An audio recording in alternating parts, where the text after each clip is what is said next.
This first view of Yosemite Valley is probably one of the most spectacular scenes on our continent.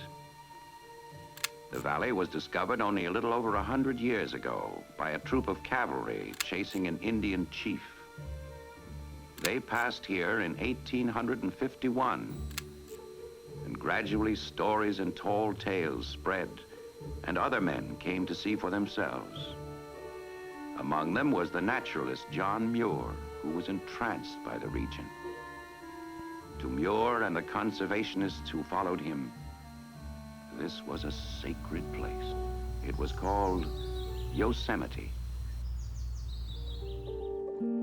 Here in Yosemite, when people came out for the gold rush and they saw these big trees and this incredible valley, the whole idea of conservation and preservation started to take effect. And so I think when Yosemite was first set aside as the Yosemite Grant on June 30th, 1864, when President Lincoln, in the midst of the Civil War, signed the bill, it was really the first time anywhere in the world land had been set aside strictly for preservation, for all people. You can't kill any of the animals, cut down the trees, and so really, we serve as a model for all of the national parks. Naturalists like John Muir and Galen Clark were the first to honor Yosemite Valley as a place of natural beauty. For them, Yosemite was supposed to be a national treasure that any American could appreciate. Galen Clark was the first of many diligent rangers. Along with being a ranger, he was also a prominent activist. His words and actions about the wonder and excitement surrounding national parks inspired later conservation efforts that helped protect over 194 million acres of national land. Another conservationist, John Muir, was the cornerstone of American natural realization at the time. From his efforts emerged the Yosemite Grant of 1890, finally establishing Yosemite as a national park.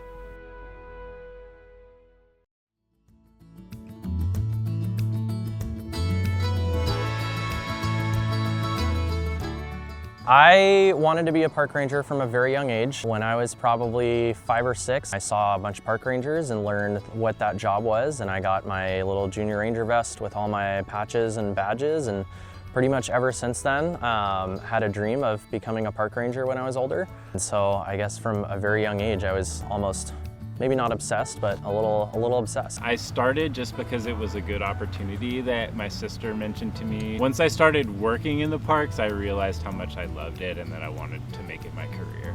I grew up in Los Angeles, California, and always wanted to be a park ranger.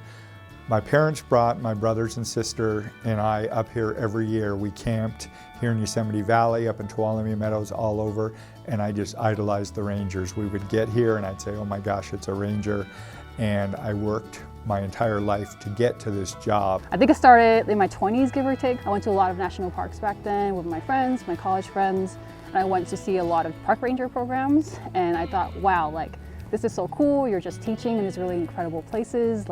Instead of in a classroom, you are in Yosemite, you're in the Grand Canyon, you are in Zion. I thought that was really neat, and at that point I knew I wanted to be a high school teacher already, and I just knew that being a park ranger was probably going to be another career.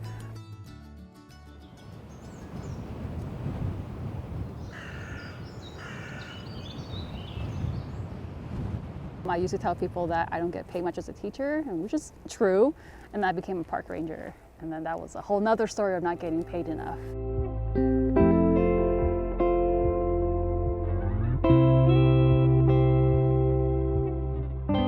Usually starting pay is around $17 an hour. That's for someone with a bachelor's degree, which is not a lot. When I was starting this job, definitely was making, gosh, $33K maybe, $33,000, which is not a lot. And then compare that to, as a teacher, I was making almost $80,000 a year. I think for the Park Service, it's really hard to save enough money to buy a house, right? If we say that home ownership is probably the American dream, that's not that feasible for park rangers, because a lot of the times you don't save as much money as you can if you're working different positions. As a permanent position, as term rangers, you do not get housing in the park unless you're a required occupancy. So unless you are a firefighter, a police officer, maybe utilities, you don't get housing inside the park. So a lot of us have to find housing outside of the park, and those prices have gone up as well. There's only a certain amount of housing within the valley, and so it kind of becomes they have to make some hard choices, and they have to prioritize certain jobs over other jobs. A ranger's role and importance in the National Park Service has shifted immensely over the past several decades. In the 19th and 20th centuries, rangers searched for gold, paved new roads, and protected wildlife. While the career itself has shifted to a more educational and conservation-based belief system, its popularity has also shifted. In the 21st century, rangers are more important than ever. They must be there to fight against over-tourism and climate change. However, Americans seem to value these guardians less and less. Job applications are at an all-time low, and in a career where there was once immense competition, there is now a dwindling drive to conserve. This means that the few rangers who are motivated to stay in their careers do it out of pure adoration for their treasured lands.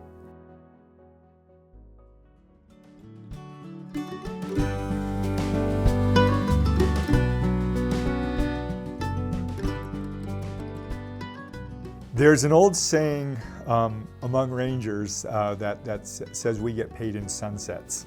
And it's interesting because, you know, for myself and my fellow rangers, we didn't get into this line of work to make money, to become rich. You know, we came into it because we're passionate and want to protect the parks. People usually come up to me and they're like, oh my gosh, you have like the best job in the world. You have my dream job. And I often say, maybe not the dream job, because I want to be real with them, but I think definitely the dream office, right? Like my office is literally Yosemite. It's gorgeous. I usually tell people I traded my classroom for a little one in Los Angeles to Yosemite National Park, and I think there's definitely so many great joys in that. You take the financial impacts for the opportunity of being able to live and work in some of these places. Being able to do this work and all the benefits that come from it, I feel like I'm living an American dream. I really do.